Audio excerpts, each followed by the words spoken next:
Hello students, कैसे हैं आप सब लोग। वेलकम है आपका योद्धा बैच में। और क्लास 12 बिजनेस स्टडीज की शुरुआत आज से की जा रही है। आप सबको बता दूं, योद्धा batch free of cost YouTube पे पूरा का पूरा अकाउंटेंसी, इकोनॉमिक्स और बिजनेस स्टडीज को कवर कराऊंगा मैं डेली। अगर मैं बात करूं बिजनेस स्टडीज की तो ट्यूसडे, थर्सडे, सैटरडे शाम को 6 बजे वीडियोस आती है। टिल एग्जामिनेशन तक सब कुछ क्लास अच्छे से कवर करेंगे। रिवीजन क्लास, केस स्टडी, की वर्ड्स की क्लास, टेस्ट हो गया, मॉक टेस्ट हो गया, सैंपल पेपर हो गया, सब कुछ, मतलब कुछ भी नहीं छूटेगा। और हम पूरा 100 में से 100 की प्रिपरेशन करेंगे। इवन प्रैक्टिकल वाइवा की भी प्रिपरेशन क्लास आपको इस चैनल पे कराई जाएगी। तो अगर आप क्लास 12 के स्टूडेंट हो तो आज ये पहली क्लास है, आज ये पहला चैप्टर है जो 1 जून से शुरू हो रहा है। तो आप अच्छे से आज ये क्लास को देखना, फिर डिसीजन लेना कि आपको मेरे साथ साथ चलना है कि नहीं। मैं इसमें क्लास आपको नोट्स भी दूंगा, जो मेरे क्लास प्रीमियम नोट्स हैं वो भी क्लास आपको एसपीसीसी ऐप पे मिलेंगे, जिसकी डिटेल मैं आपको जल्दी दूंगा। तो स्टार्ट करते हैं क्लास 12 की बिजनेस स्टडीज का सबसे पहला चैप्टर मैनेजमेंट। और बेसिकली अगर मैं बात करूं तो ये जो बिजनेस स्टडीज क्लास 12 की पढ़ाई जा रही है, इसका क्लास 11 से कोई लेना देना नहीं है। 11th में बिजनेस स्टडीज आपने कितनी पढ़ी, उससे इसका कोई लिंक नहीं है, कोई लेना देना नहीं है। मतलब अगर आज से भी अगर आप फ्रेश शुरुआत कर रहे हो तो आप बीएसटी में 100 आउट ऑफ 100 तक जा सकते हो, इररेस्पेक्टिव आपका क्लास 11 का परफॉर्मेंस कैसा था। ठीक है, तो थोड़ी सी राइटिंग स्किल्स के ऊपर भी बात करेंगे हम लोग, लिखना सिखाऊंगा आपको, केस स्टडीज सिखाऊंगा, सब कुछ कर लेंगे। बस आज पहली क्लास है, इंट्रोडक्शन क्लास है। शुरुआत करते हैं अपने पहले चैप्टर की, जो तुम्हें ना कि सिर्फ बोर्ड में अच्छे नंबर दिलाएगा, सीयूईटी में भी आपको अच्छा स्कोर कराएगा, कॉलेज में भी आगे हेल्प करेगा, और रियल लाइफ में भी क्लास, इन सबसे आप बहुत कुछ सीखोगे और अपने बिजनेस को प्रमोट करोगे। एज ए कॉमर्स स्टूडेंट आपको ये सब कुछ अच्छे से आना चाहिए। तो स्टार्ट करते हैं क्लास 12 का बिजनेस स्टडीज का सबसे पहला चैप्टर मैनेजमेंट, और इसका क्लास पार्ट नंबर 1। तो जब इस चैप्टर का नाम है मैनेजमेंट, तो आपको पता होना चाहिए क्लास मैनेजमेंट कहते किसको है। आपने अक्सर एक नाम सुना होगा, सुपरवाइजर। एक कंपनी के अंदर बहुत सारे लोग होते हैं क्लास, और वो अलग अलग डिवीजन में बट जाते हैं, और एक डिवीजन में कई सारे लोग होते हैं, इनका क्लास एक सुपरवाइजर होता है। तो ये जो सुपरवाइजर होता है क्लास, ये क्या करता है, इन सबकी एक्टिविटी पे निगरानी रखता है, इन सबसे काम कराता है और अपने बॉस को अपडेट देता है, देखो मैंने इन सबसे ये सारा का सारा काम करा लिया। मैनेजमेंट बेसिकली एक आर्ट है, एक कला है। ये आर्ट क्यों है, मैनेजमेंट की अगर हम बात करें तो ये प्योरली आर्ट है। क्यों? हर एक इंसान, अगर मैं बोलूं कि आप जाके इन लोगों को मैनेज करो, तो आप इन लोगों को अलग तरीके से मैनेज करोगे, कोई दूसरा इंसान इन लोगों को अलग तरीके से मैनेज करेगा, तीसरा इंसान इनको अलग तरीके से मैनेज करेगा। लाइक बिजनेस स्टडीज मैं भी पढ़ा रहा हूं और हजारों और टीचर पढ़ा रहे हैं, और सब लोग सेम चीजें पढ़ा रहे हैं, बट सबका तरीका पढ़ाने का, आपके दिमाग में डालने का तरीका, समझाने का तरीका बहुत अलग है। यानी ये आर्ट है, ये कला है। सो मैनेजमेंट एक आर्ट है जो काम करवाता है क्लास दूसरों से, यानी कि एक मैनेजर बहुत सारे वर्कर से काम करवाता है। इसी आर्ट को, इसी कला को क्या बोलते हैं class? Management. Management is an art of getting things done through others और getting things done by others. दूसरों से किस तरीके से काम कराना है, यही क्लास क्या है? मैनेजमेंट है। और क्लास इस काम को करने वाले लोग जो होते हैं वो मैनेजर्स कहलाते हैं। कुछ मैनेजर्स टॉप लेवल के होते हैं, कुछ मिडिल लेवल के होते हैं, कुछ लोअर लेवल के मैनेजर होते हैं, और उनके नीचे जो होते हैं उन्हें बोलते हैं वर्कर। क्लास वो नॉन मैनेजर लेवल होते हैं, वो मैनेजर्स नहीं है, they are called workers, they are called daily wage labour और वर्कर्स। फिर उन सारे वर्कर्स का होता है क्लास एक मैनेजर, और फिर मैनेजर के ऊपर मिडिल लेवल मैनेजर, उसके ऊपर टॉप लेवल मैनेजर, लाइक मालिक वगैरह, सब पढ़ेंगे इस चैप्टर में बहुत मजेदार तरीके से। सो डेफिनेशन क्लियर है क्लास? मैनेजमेंट क्या है? एक आर्ट है, getting things done by others, दूसरों से काम कराने का जो कला है, जो आर्ट है, उसी को क्या कहते हैं क्लास? मैनेजमेंट कहते हैं। अब अगली बात है features and characteristics of management. Management के कौन कौन से फीचर्स हैं? तुम क्या एक्सपेक्ट करते हो एग्जामिनेशन में क्या आए? Right any 3 features of management. तुम ऐसे सोचते हो कि सर देखो आपने 7 लिखवाए, कोई भी 3 याद कर लेंगे, लिख के आ जाएंगे, है ना? लेकिन नहीं, क्वेश्चन क्या आता है? क्वेश्चन आपको एक पैराग्राफ एक्सप्लेन करके दे देगा, ये पूरी कहानी है। अब बताओ ये मैनेजमेंट का इन 7 में से कौन सा फीचर है? तो आपको 7 फीचर को अच्छे से पढ़ना पड़ेगा, ताकि आप डिफरेंशिएट कर पाओ कि इस केस स्टडी में मैनेजमेंट का वो कौन सा फीचर है, और उसको एक्सप्लेन करो। तो डायरेक्टली क्वेश्चन नहीं पूछे जाते, क्वेश्चन इनडायरेक्टली पूछे जाते हैं, और उसके लिए बहुत अच्छे से समझना, पढ़ना, अंडरस्टैंडिंग करना बहुत जरूरी है। सारे notes class SPCC mobile application पे मैं आपको जल्दी प्रोवाइड करा दूंगा, बट फिलहाल एक एक करके सबको समझते हैं। कहीं कोई दिक्कत हो कमेंट सेक्शन में मेंशन करना। सबसे पहला जो फीचर है क्लास वो है गोल ओरिएंटेड प्रोसेस। देखो सिंपल सी बात है, हम लाइफ में कोई भी काम करते हैं ना, तो वो हमारे किसी ना किसी गोल को अचीव करना होता है, चाहकर या ना चाहकर। अगर आज मैं पढ़ाई कर रहा हूं तो ऑब्वियसली मेरा रिजल्ट जो है वो अच्छा आएगा, और वही मेरा गोल है जिसके लिए मैं बैठ के आज पढ़ाई कर रहा हूं। आप सब लोग अगर क्लास 12th की शुरू से ही पढ़ना स्टार्ट कर रहे हो, इसका मतलब कहीं ना कहीं आप ये चाहते हो कि हम अच्छे से अपना 12th का सिलेबस खत्म कर दें, ताकि स्कूल में, यूटी में और क्लास हमारे प्री बोर्ड्स में हमारे बहुत अच्छे नंबर आए, हमें प्रैक्टिकल में अच्छे नंबर मिले, हमारा बोर्ड अच्छा हो क्लास, और हमारा बेस स्ट्रांग हो, जिसकी वजह से हमारा सीयूईटी भी अच्छा जाए। ये कहीं ना कहीं आप सोच रहे हो, तो ये आपका गोल है। तो मैनेजमेंट जब भी किया जाता है, किसी ना किसी गोल को ओरिएंट मतलब हासिल करना, अचीव करने के माध्यम से ही किया जाता है। अगर मैं एक्सप्लेन की बात करूं तो management is a goal oriented process, the main aim of the whole management. अच्छा सुनो, जब भी मैं बोलता हूं मैनेजमेंट ना, ये एक इंसान के बस की बात नहीं है। मैनेजमेंट मतलब ग्रुप ऑफ पीपल। तो सबके सबका मेन गोल क्या है क्लास? ऑर्गेनाइजेशन के गोल को अचीव करना। ये कभी भी अपने गोल को अचीव करने की बात नहीं करेंगे, ये बात करेंगे ऑर्गेनाइजेशन के गोल को कैसे अचीव किया जाए। कंपनी का गोल क्या है? कंपनी का गोल है 20% सेल्स बढ़ाना। कंपनी का गोल है 20% सेल्स इंक्रीज करना। तो ये सारे लोग तन मन धन से लग जाएंगे इस गोल को अचीव करने के लिए। तो मैनेजमेंट हमेशा बनाया किस लिए जाता है? किसी गोल को अचीव करने के लिए। पहले आता है गोल, फिर उस गोल को अचीव करने के लिए क्लास ग्रुप ऑफ पीपल मिलते हैं class, they are called managers. तो वो मैनेजमेंट है, ठीक है। Plan are made achieve that goal effectively and efficiently. Effective मतलब काम को समय से पूरा करना, और एफिशिएंटली का मतलब क्या है? काम को लो कॉस्ट पूरा करना। डिटेल हम बाद में पढ़ेंगे, बट फिलहाल एक वर्ड है इफेक्टिवली। इफेक्टिवली मतलब समय से काम को पूरा करना, इसका मतलब इफेक्टिव। मैं एक रेस्टोरेंट में गया, मैंने बोला भाई मुझे ये थाली ऑर्डर कर किया मैंने, और 5 मिनट में थाली आ गई। इसका मतलब मैंने बोला यार इफेक्टिव है भाई, टाइम पे डिलीवरी मिल गई, इफेक्टिव है। और सस्ता भी था, तो लो कॉस्ट में भी सामान बनाया था, इसका मतलब एफिशिएंटली। तो मैनेजमेंट का मेन एम क्या है क्लास? की ऑर्गेनाइजेशन के गोल को हासिल करना इफेक्टिवली एंड एफिशिएंटली। एंड हाँ, इस वर्ड को आप अपने उसमें लिख सकते हो, ये एनसीईआरटी बेस्ड है क्लास, अपने अपने आंसर्स में आप आराम से एग्जामिनेशन में इसको लिख सकते हो, ठीक है। सेकेंड इज मैनेजमेंट कंटिन्यूअस है, खत्म नहीं होता, चलता रहता है, चलता रहता है, चलता रहता है। This is called continuous process. Management कोई ऐसी चीज नहीं है तो एक गोल हासिल किया और बैठ गए घर, नहीं। एक गोल हासिल किया, उसका अगला गोल, उसका अगला गोल, उसका अगला गोल। जैसे आपकी पढ़ाई, आपको घर वालों ने बोला होगा 10th तक पढ़ लो बस बेटा, मेहनत कर ले 10th तक, फिर मजे ही मजे हैं। फिर पता चला नहीं यार अभी 12th पढ़ना है। 12th के बाद आपके मजे ही मजे हैं सुनने को मिल रहा है आपको, लेकिन गलत है। फिर आप सीयूटी की प्रिपरेशन करोगे, फिर आप कॉलेज की तैयारी करोगे, कॉलेज के बाद इंटरव्यू की, फिर जॉब की, जॉब में फिर प्रमोशन की, और ऐसे चलते चलते क्लास रिटायरमेंट की प्रिपरेशन करने लग जाते हैं। यानी कि मैनेजमेंट क्लास क्या है? कंटिन्यूअस है। और वर्ड तुम कैसे पहचानोगे कंटिन्यूअस है? ये नेवर एंडिंग फंक्शन है, ध्यान रखना, नेवर एंडिंग प्रोसेस। जहां पे लिखा रहेगा नेवर एंडिंग का मतलब क्या होता है? Continuous. All the functions of management are perform continuously. Once the objective is completed then they plan to achieve the another goal. एक ऑब्जेक्टिव पूरा हो गया, दूसरा इच्छाएं, कभी अंत नहीं होता। आपको ये मिल गया, आप कोई और चीज की इच्छा करोगे वो मिल जाएगा, आपको कोई और चीज की इच्छा करोगे। तो उसी तरीके से क्लास मैनेजमेंट कंटिन्यूअस है। पहला क्या था मुझे बताओ, क्विकली दिमाग में डालो। पहला क्या है क्लास? Goal oriented. दूसरा क्या है class? Continuous, never ending process, है ना, ये चलता ही रहता है। तीसरा है क्लास ग्रुप एक्टिविटी। कई सारे लोग बैठे हैं, देखो मैनेजमेंट एक इंसान के काम की बात नहीं है। मैनेजमेंट में क्लास बहुत सारी चीजें आती हैं, प्लानिंग है, ऑर्गेनाइजिंग है, स्टाफिंग है, डायरेक्टिंग है, कंट्रोलिंग है। These are called functions of management. के 5 फंक्शंस होते हैं: planning, organising, staffing, directing, controlling. मैं बहुत सारे निमोनिक कोड बताऊंगा क्लास इनको लर्न करने के लिए, बट फिलहाल आपको सब कुछ समझना है अच्छे से। जब जहाँ पे आएगा मैं आपको निमोनिक कोड बताऊंगा कि किस तरीके से आप सारी चीजें याद कर सकते हो।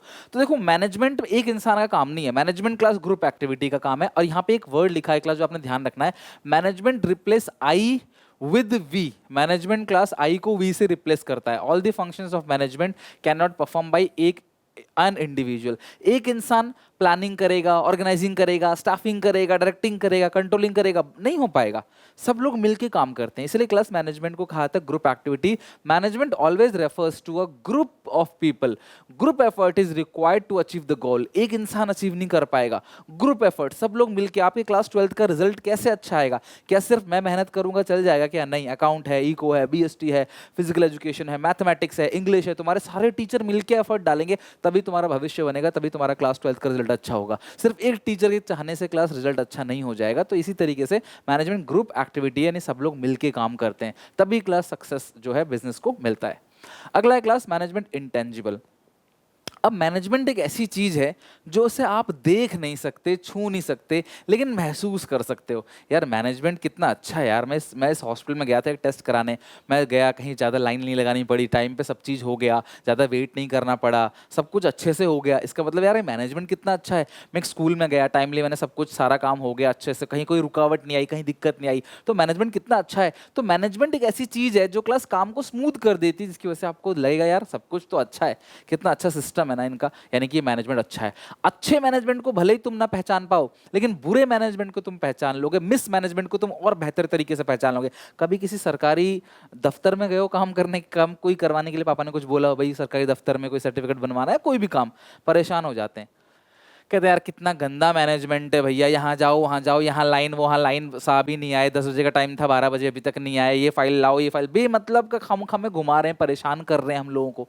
This is called miss management. या कभी गवर्नमेंट हॉस्पिटल में अगर आपने देखा हो तो आपको मिस मैनेजमेंट देखने को मिलता है। Management can not be seen but it presence can be felt. It is more easy to feel the presence of mismanagement as it leads to chaos.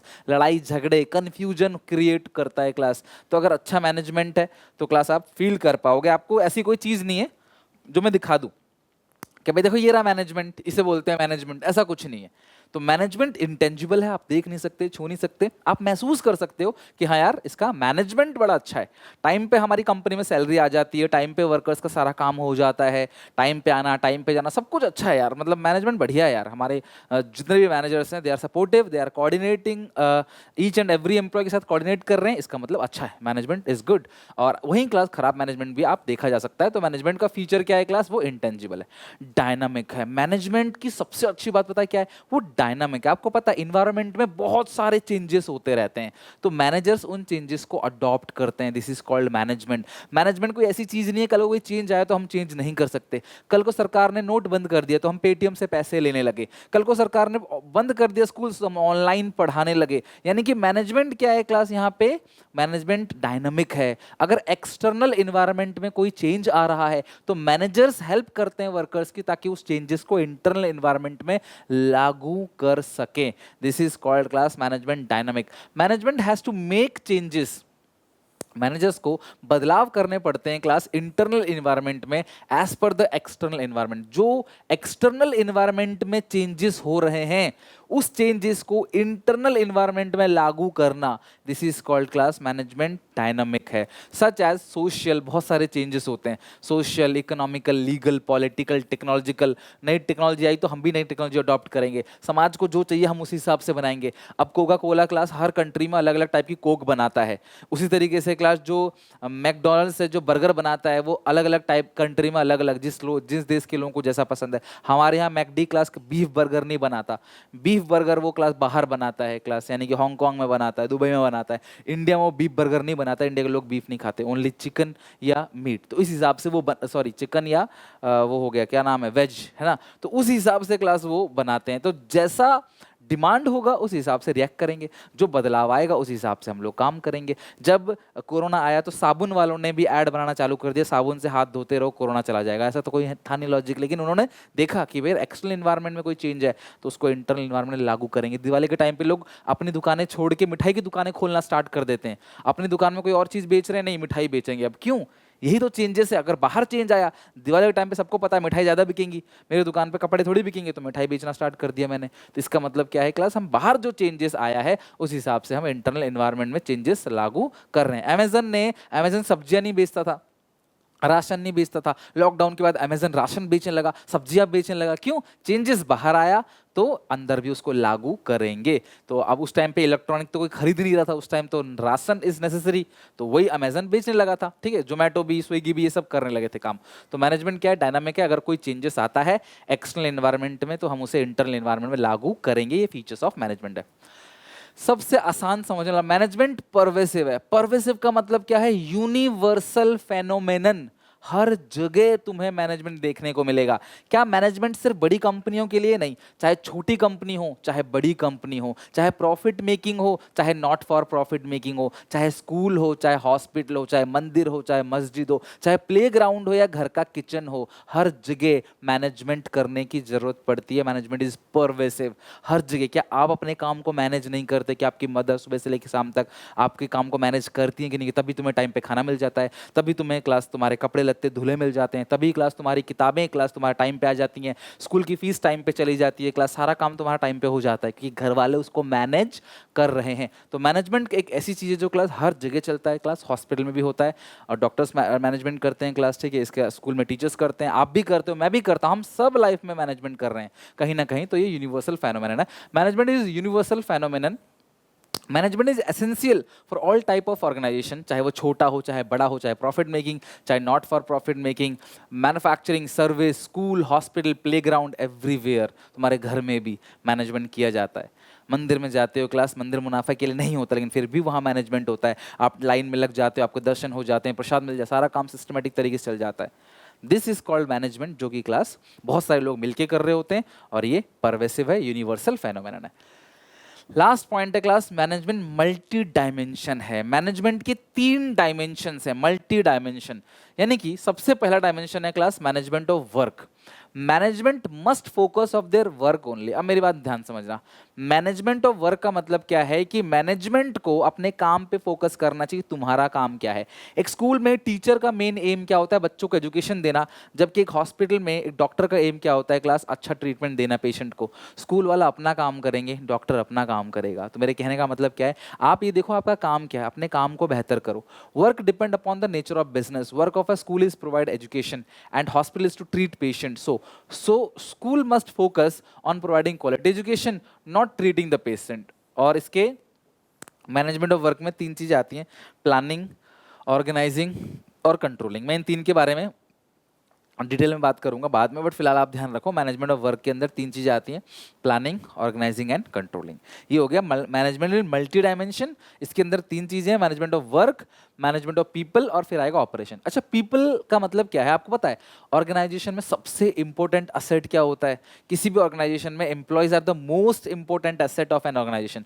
Employees organisation के सबसे important asset होते हैं। Land, building, plant, machinery नहीं, employee सबसे most important asset जिसकी copy नहीं की जा सकती। सो आपको ध्यान रखना है क्लास एम्प्लॉयज का, कि एम्प्लॉय खुशी खुशी ऑर्गेनाइजेशन के अंदर आए क्लास। एम्प्लॉय का टेक केयर रखो, उनको ट्रेनिंग दो क्लास, और उनको एहसास दिलाओ कि भाई देखो, जो ऑर्गेनाइजेशन का गोल है वही तुम्हारा गोल है। इस टाइम जो तुम्हारा गोल है बेटा वही मेरा गोल है। मेरा गोल सिर्फ एक ही है इस टाइम, कि आप सबको क्लास 12th में बहुत अच्छे से नॉलेज मिले, आपके बहुत अच्छे नंबर आए और आप सीयूईटी क्रैक करके अपने ड्रीम कॉलेज में जाओ जहाँ से अपना भविष्य की शुरुआत आप करो। तो ये मेरा एम है और आप सबका भी एम एक ही है, और हम सबका एम अगर कॉमन है तो हम सब एक ही दिशा में चलेंगे, एक ही रास्ते में जाएंगे, गोल अचीव होगा ही होगा अपने आप। और इसके अंदर 2 चीजें आती हैं, बिकॉज जहां पे वर्कर की बात आती है वहां पे स्टाफ की बात आती है और डायरेक्टिंग की बात आती है। स्टाफ का मतलब वर्कर्स, डायरेक्टिंग का मतलब उनको दिशा देना, उनको गाइड करना। मैं क्या कर रहा हूं खड़ा होकर? आपको डायरेक्टिंग कर रहा हूं, आपको समझा रहा हूं, सिखा रहा हूं, आप उसे सीख रहे हो, ऑब्जर्व कर रहे हो मेरी बातों को, और उस क्लास उसको उस हिसाब से आप सीखोगे, अपने एग्जामिनेशन में उसको नोट डाउन करोगे।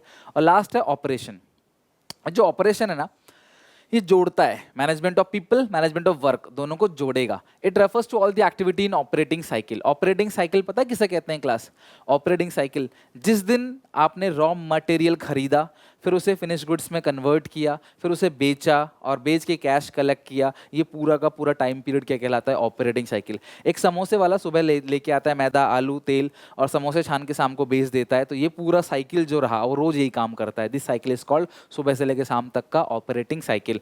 तो इसके अंदर जो चीजें हो रही है, प्रोडक्शन हो रहा है, सेल्स हो रहा है, परचेज हो रहा है। प्रोडक्शन, सेल्स, परचेज, ये तीनों किस में आता है क्लास? मैनेजमेंट ऑफ ऑपरेशन में। It refers to all the activity of operating cycle. It mixes management of work with management of people. It include buying of input, converting them into output, finished goods को बेचना, inventory maintain करना, cash collect करना debtor से, ये सारी चीजें class आता है मैनेजमेंट ऑफ ऑपरेशन में। तो मैनेजमेंट मल्टी डायमेंशन, इसके अंदर आता है वर्क, काम, काम करने वाले लोग, पीपल, और ऑपरेशन मतलब लोगों को और काम को जोड़ना ताकि काम हो जाए, इसको बोलते हैं मैनेजमेंट ऑफ ऑपरेशन। तो अगर इन शॉर्ट अगर आपको इतना ध्यान रखना हो, तो मैनेजमेंट ऑफ वर्क के अंदर आता है प्लानिंग, ऑर्गेनाइजिंग, कंट्रोलिंग, पीपल के अंदर आता है स्टाफिंग, डायरेक्टिंग, और ऑपरेशंस के अंदर आता है प्रोडक्शन, सेल, परचेज। ठीक है, ये सारी की सारी चीजें। ये था आपका फीचर्स ऑफ मैनेजमेंट। थोड़ा सा और पढ़ते हैं क्लास। नेक्स्ट है ऑब्जेक्टिव्स ऑफ मैनेजमेंट। सीधी सी बात है, अगर मैनेजमेंट किया जा रहा है, दुनिया में अगर कोई भी काम हो रहा है, तो उस काम को करने के पीछे कुछ ना कुछ तो ऑब्जेक्टिव है। और आप बोलोगे सर बिल्कुल है, आपने ही बताया मैनेजमेंट किया जाता है ऑर्गेनाइजेशन की गोल को हासिल करने के लिए। अगर आप किसी कंपनी में काम करने जाओगे तो अपना गोल मत देखना कि मुझे घर गाड़ी बंगला मिल जाए, मेरी सैलरी बढ़ जाए, नहीं। ऑर्गेनाइजेशन गोल देखना कि ऑर्गेनाइजेशन का गोल क्या है, कंपनी का टारगेट क्या है, मुझे उसे अचीव करना है। तुम्हारा टारगेट अपने आप अचीव हो जाएगा। कंपनी तरक्की करेगी ना तो कंपनी के लोग तरक्की करेंगे। अगर पेड़ स्वस्थ है ना तो ब्रांचेस भी स्वस्थ, जो शाखाएं हैं ना वो भी स्वस्थ होंगी, वो भी अच्छी होंगी। तो ऑब्जेक्टिव 3 है। तो आपका ऑब्जेक्टिव गोल को अचीव करना है, तो ये गोल 3 है। सबसे पहला हमें सोचना है क्लास ऑर्गेनाइजेशन के बारे में। भैया हम टिक के काम करेंगे तभी तो बाकी चीज़ें हो पाएंगी, ऑर्गेनाइजेशनल ऑब्जेक्टिव। फिर हम समाज के लिए कुछ करेंगे, है कि नहीं। अगर भैया हर कंपनी की समाज की टुवर्ड्स एक रिस्पॉन्सिबिलिटी होती है। अब जैसे टाटा है या फिर रिलायंस है, रिलायंस ने जियो सिम फ्री में दिया, भले ऑब्जेक्टिव पीछे एम कुछ भी हो, बट हाँ एक टाइम के लिए तो लोगों को फ्री में मिलाना, तो ये कहीं ना कहीं क्लास सोशल ऑब्जेक्टिव है। या फिर टाटा जो हमारे इन्वायरमेंट को पॉल्यूट नहीं करता, class ethical code of conduct को फॉलो करता है ना, गवर्नमेंट के लिए मशीनरीज बनाता है, तो ये सोशल ऑब्जेक्टिव हो गया। और तीसरा क्लास पर्सनल, भाई मैनेजमेंट को खुद के बारे में सोचना है, अच्छी तनख्वाह मिले, अच्छा प्रेस्टीज मिले, वो सब क्लास पर्सनल हो गया। तो मैनेजमेंट के 3 ऑब्जेक्टिव है बेटा, ऑर्गेनाइजेशनल, सोशल और पर्सनल ऑब्जेक्टिव। अब ऑर्गेनाइजेशनल ऑब्जेक्टिव में 3 चीजें आती हैं, आप लिख लेना कमेंट सेक्शन में या कॉपी में ताकि याद रहे। SPG survival profit growth, SPG commando की बात नहीं कर रहा, यहाँ मैं बात करूँ एसपीजी सर्वाइवल प्रॉफिट ग्रोथ।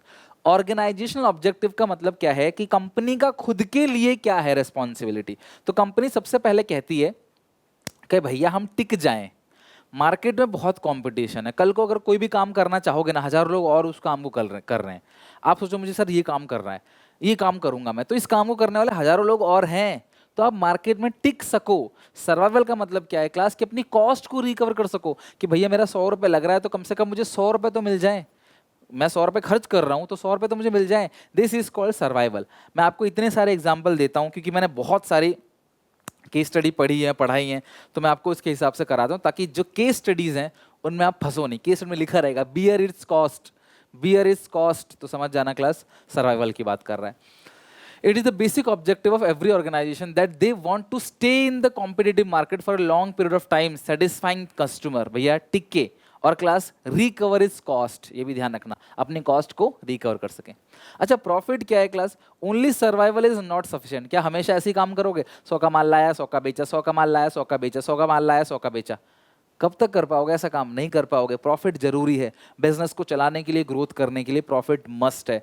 तो only survival is not sufficient, organisation also wants to profit, run the business smoothly and generation profit, help the businessman to take risk. Profit are the reward for risk, ध्यान रखना, profit risk लेने का रिवॉर्ड होता है। More risk more profit, जितना risk लोगे उतना प्रॉफिट है, और इस रिस्क लेने का रिवॉर्ड जो है वो प्रॉफिट। और प्रॉफिट बहुत जरूरी है बिजनेस में, एक्सपेंशन के लिए, ग्रोथ के लिए। अगर मैं बोलूं कि मैं फ्री में कोई काम करना चाहता हूं तो भैया मैं बहुत लंबे समय तक नहीं कर सकता। आप खुद बताओ क्लास कि अगर मैं अपने घर का किराया तक नहीं भर पा रहा, मैं दुनिया के लिए फ्री में काम कैसे करूंगा, और मैं चीज़ों को इंप्रूव कैसे करूंगा, बेहतरीन कैसे करूंगा। मैं फ्री वीडियोस क्लास बहुत पहले, अगर मान लो कुछ भी पैसे नहीं मिल रहे, अब मैं फ्री वीडियो बनाना स्टार्ट करूँ, आप ही हो मान लो, आप बोलोगे नहीं सर जी हम 12th के सबको फ्री में पढ़ाएंगे, मैंने मान लिया, आपने समझ लिया, ठीक है। मान लो मैं क्लास 12th का बच्चा हूँ, मैंने मेरी आप पुरानी वीडियो देखी 2-3 साल पहले, तो मैं कैसे पढ़ाता था, नॉर्मली क्लास मेरी शक्ल भी नहीं आती थी, ऑडियो भी अच्छे से क्लियर नहीं थी, वीडियो भी अच्छे से क्लियर नहीं थी। क्यों, फ्री में, कैसे फ्री में पढ़ा रहा हूं तो मुझे कुछ मिलेगा नहीं, तो मैं इस इक्विपमेंट को, स्टूडियो को, गैजेट को कहां से खरीदूंगा, मेरे लिए पॉसिबल नहीं हो पाएगा। इसीलिए हाँ, अब प्रॉफिट का मतलब ये नहीं कि अंधाधुन प्रॉफिट, ऑप्टिमम प्रॉफिट। 10 का सामान बना रहे हो, 12 का बेचो, 2 रुपए कमाओ, 10 का 15 का मत बेचो, तो थोड़ा बहुत प्रॉफिट आएगा। तो आप क्वालिटी को इंप्रूव करोगे, अच्छे कैमरे लगाओगे, अच्छे बोर्ड, अच्छे क्लास लाइटनिंग का सिस्टम करोगे, आप सब कुछ अच्छा करोगे, ताकि क्लास आप क्या कर पाओगे, कुछ कमा पाओ। मैंने यही किया अपने क्लास स्टार्टिंग के 2 साल में। मैंने थोड़ा बहुत फीस लिया बच्चों से, पढ़ाया सबको अच्छे से, थोड़ी बहुत यूट्यूब की अर्निंग आई, और इस मैं स्टेबल हो गया, मेरे पास पूरा स्टूडियो सेटअप आ गया, और इस साल मैं पूरा का पूरा फ्री ऑफ कॉस्ट यूट्यूब पे ही आप सबको पढ़ा रहा हूँ अपने योद्धा बैच में। मेरा कोई पेड बैच अब नहीं चल रहा है, राइट। सो यही चीज़ है, प्रॉफिट जरूरी है ताकि आप और अच्छा क्वालिटी इनहेंस कर सको और अच्छी चीज़ों को बेहतर कर सको। जैसे मंदिर में क्या होता है, चंदा लेते हैं, जगह बढ़ाते हैं, कैपेसिटी बढ़ाते हैं ताकि लोग आएँ, ज़्यादा श्रद्धालु आएँ, बैठें अच्छे से, उनको रोज प्रसाद मिले, गरीबों को खाना खिला सकें, और तो इसीलिए प्रॉफिट होता है। तो बिजनेस को चलाने के लिए प्रॉफिट जरूरी है। अगर प्रॉफिट नहीं है तो आप लंबे समय तक अपना बिजनेस रन नहीं कर पाओगे, अपने वर्कर को तनख्वाह लंबे समय तक नहीं दे पाओगे। अगला है क्लास ग्रोथ। ग्रोथ कैसे पता चलेगा किसी बिजनेस का ग्रोथ हो रहा है? कैसे पता चलता है आपको भाई तरक्की कर रहा है? नए नए ब्रांचेस खुलते हैं, डिफरेंट काइंड ऑफ प्रोडक्ट में डील करते हैं। पहले एक बना रहे थे पतंजलि, पहले एक प्रोडक्ट बना रहे थे, आज 10,000 प्रोडक्ट बनाते हैं। इसका मतलब पतंजलि का क्या हो रहा है क्लास? ग्रोथ हो रहा है। तो ग्रोथ कैसे डिटरमाइन किया जाता है क्लास? बिजनेस का डेवलपमेंट हो रहा है, नए नए ब्रांचेस खुल रहे हैं, है ना, अलग अलग डिपार्टमेंट बन रहे हैं, नए नए प्रोडक्ट आ रहे हैं, तो ये ग्रोथ है। तो सबसे पहले कंपनी कहती है भैया टिक जाओ, सर्वाइवल, धीरे धीरे मुनाफा कमाओ और फिर ब्रांचेस का एक्सपेंशन करो। This is called growth. और ये 3 ऑब्जेक्टिव है, कौन से? Organisation objective, SPG, survival, profit, growth. ठीक है जी, कमा लिया, अच्छी बात है। अब तुम्हारा समाज के टुवर्ड्स भी कुछ रिस्पॉन्सिबिलिटी है, समाज के लिए कुछ रिस्पॉन्सिबिलिटी। क्या रिस्पॉन्सिबिलिटी समाज के लिए? समाज के लिए रिस्पॉन्सिबिलिटी है कि आप अच्छा सामान दो, क्वालिटी प्रोडक्ट। अब तुम कमा रहे हो पैसा, फिर भी आप अच्छा सामान नहीं बेच रहे, तो ये गलत बात है। तो आप अच्छा पैसा कमाओ और क्लास, ताकि समाज को अच्छा सामान दो, रीजनेबल प्राइस पे दो। एक बार ग्राहक को ठग लोगे, कितनी बार होगा ऐसा? वो ग्राहक 10 जगह बोलेगा भैया इससे सामान मत लेना, आप ही का नुकसान है अल्टीमेटली। तो आपने अच्छा सामान देना है क्लास, रीजनेबल प्राइस पे, अपने यहाँ के लोगों को रोजगार देना है। अगर आप इंडिया में हो, आप इंडियन बिजनेसमैन हो, तो इंडिया की गरीबी हटाओ, इनको रोजगार दो। Environmental friendly method of production का यूज करो, यानी कि आप प्रोडक्शन करते वक्त प्लास्टिक का प्रोडक्शन मत करो, आप कूड़ा करकट ना फैलाओ, गंगा यमुना में अपना डस्ट जो है पूरा नालियों के थ्रू पूरा गंदगी मत मत ऐसे करो। तो ये सब चीज़ें, यानी इन्वायरमेंट को प्रोटेक्ट करो और सोशल एक एक्टिविटी में पार्टिसिपेट करो जहां दान दक्षिणा देने का मौका है। कहीं पे क्लास क्राइसिस है, कहीं पे भूखमरी है, कहीं पे सुनामी आ गई, आप दान दक्षिणा देना है। कोविड के टाइम पे बड़े बड़े लोगों ने क्लास, बिजनेसमैन से लेके बॉलीवुड एक्टर और आम आदमी, आप हम सब ने मिलके क्लास जो है पीएम फंड में हमने दान किया, डोनेशन दिया, दक्षिणा दिया, जितना जिसका मन से, कोई 1 रुपये, कोई 100, कोई लाख, कोई करोड़, कोई 10 करोड़, कोई 5 करोड़, सबका अपना अपना कैपेसिटी है। तो एक्टिविटी, सोशल एक्टिविटी में हिस्सेदारी लो। जब हम दान दक्षिणा करते हैं, समाज की मदद करते हैं ना, तो हमें अंदर से अच्छा फील होता है और उसी का क्लास हमें क्या मिलता है? सेटिस्फेक्शन मिलता है, और सेटिस्फेक्शन का ही पैसा है। एथिकल कोड ऑफ कंडक्ट, कोई भी अनएथिकल काम मत करो। एथिकल का मतलब क्या? मुझे पता है खराब है, लेकिन आपको नहीं पता, मैं बेच दूंगा आपको और आपको पता भी नहीं चलेगा। मिठाई खराब हो चुकी है, मैं बेच दूंगा, आप खा लोगे, मैं भी बीमार पड़ो, मैं भी ना पड़ो, मैं भी बीमार पड़ के किसी की डेथ भी हो जाए, मैं भी कुछ भी ना हो। तो मैंने क्या किया? एथिकल कोड ऑफ कंडक्ट को फॉलो नहीं किया, मैंने गलत किया। ट्रेन के अंदर कैपेसिटी 100 की है, जा रहे हैं 150 लोग, ethical code of conduct follow नहीं हो रहा, इस वजह से एक्सीडेंट हो सकता है, कहीं कोई जान जा सकती है। तो एथिकल मतलब लीगल से भी बढ़कर, एथिकल का मतलब कानून से बढ़कर। रेड लाइट तोड़ना क्लास इलीगल है, रेड लाइट नहीं तोड़ सकते आप, लेकिन अगर किसी की एक्सीडेंट हो गया, आप उसको लेके जा रहे हो हॉस्पिटल, फिर आप रेड लाइट तोड़ देते हो, तो ये एथिकल है। भले ही ये लीगल, भले ही चालान कटेगा आपका, लेकिन ये क्या है class? Ethical code of conduct. आपने जो किया वो कानून से भी बढ़कर है। This is called ethical code of conduct. तो कुल मिला के समाज के लिए कुछ भी अच्छा कर रहे हो, अच्छा सामान दे रहे हो, रीजनल प्राइस पे दे रहे हो, कस्टमर को ठग नहीं रहे, रोजगार दे रहे हो, टैक्सेस प्रॉपर जमा कर रहे हो, these all are ethical code of conduct. आप सबसे रिक्वेस्ट है 1-2 एथिकल कोड ऑफ कंडक्ट और भी आप मुझे मतलब 1-2 और लिखो क्लास। सोशल ऑब्जेक्टिव, आपको क्या लगता है सर ये भी हो सकता है, हम ये वाला काम करें तो ये भी सोशल ऑब्जेक्टिव हो सकता है? इसको कमेंट सेक्शन में लिख के बताओ। आखिरी है भाई मैनेजर के बारे में, खुद के बारे में सोचना। This is called personal objective, यानी कि as we all that employee are the most important asset of an organisation. भाई मैनेजर भी तो एम्प्लॉय है ना। Taking care of employees an objective, these follow. अच्छी सैलरी दो वर्कर्स को, मैंने मैनेजर को अच्छी सैलरी दो, फाइनेंशियल नीड पूरी हो सके। भाई देखो, मैं एक वर्कर हूँ, मैं किसी कंपनी में काम करता हूँ, मुझे पैसे अच्छे नहीं दे रहे, मैं अपने बच्चों की स्कूल की फीस नहीं भर पा रहा, मालिक मेरे किराए पे सर पे खड़ा रहता, मैं किराया नहीं दे पा रहा, अपने घर में लोगों की पूर्ति नहीं कर पा रहा, अच्छा खाना नहीं खा पा रहे, बच्चों को अच्छा एजुकेशन नहीं दे पा रहे, ट्यूशन नहीं लगवा पा रहे, तो यार क्या ऐसी सिचुएशन में मैं अच्छे से काम कर पाऊंगा किसी कंपनी के अंदर? नहीं कर पाऊंगा, मेरा दिमाग खराब रहेगा उसी चीज़ के पीछे। तो इसीलिए क्लास अच्छी सैलरी दो, ताकि वो इस कंपटीशन के माहौल में, इस महंगाई के ज़माने में टिक के काम कर सके, अपने नीड्स को पूरी कर सके। रेस्पेक्ट और रिकग्निशन, हर किसी को रेस्पेक्ट दो, एक उपाधि दो, इज्जत देना। आपको चाहे छोटे लेवल के एम्प्लॉय हो, अपर लेवल के एम्प्लॉय हो, सबको रेस्पेक्ट तरीके से बात करो, सब क्लास इक्वल है। रेस्पेक्ट एक ऐसी चीज़ है जो अमीर गरीब का मोहताज नहीं है, सबके लिए क्लास जो है वो बराबर है। हेल्दी वर्किंग कंडीशन, एक वर्कर कहाँ काम कर रहा है वहाँ पे उसकी जान को कोई खतरा ना हो, वर्किंग कंडीशन अच्छी हो, ग्रोथ हो, वर्कर का डेवलपमेंट हो, उनको ट्रेनिंग दो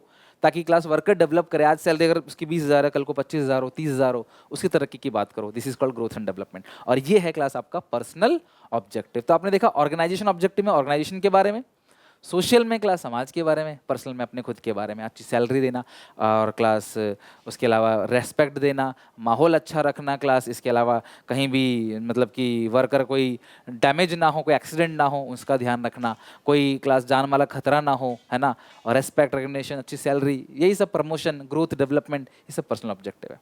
आई होप क्लास बहुत है इतना आज के लिए क्लास, और इसे 3 से 4 दिन में खत्म कर देंगे पूरा चैप्टर। अगर आपको अच्छा लगा वीडियो तो प्लीज़ लाइक करना, शेयर करना अपने सारे दोस्तों में। बहुत मेहनत से यहाँ खड़े होकर वीडियो बनाई जाती है, आप लोगों तक पहुँचाई जाती है। उम्मीद है आप सपोर्ट जरूर करोगे इस योद्धा बैच को। फ्री ऑफ कॉस्ट जो मैंने इनिशिएटिव लिया है अकाउंटिंग को बीएसटी पूरा साल, मतलब पूरा सिलेबस A to Z खत्म कराने का, उम्मीद है क्लास आप सपोर्ट जरूर करोगे इसके अंदर। मिलते हैं नेक्स्ट वीडियो में, take care, bye bye, God bless you.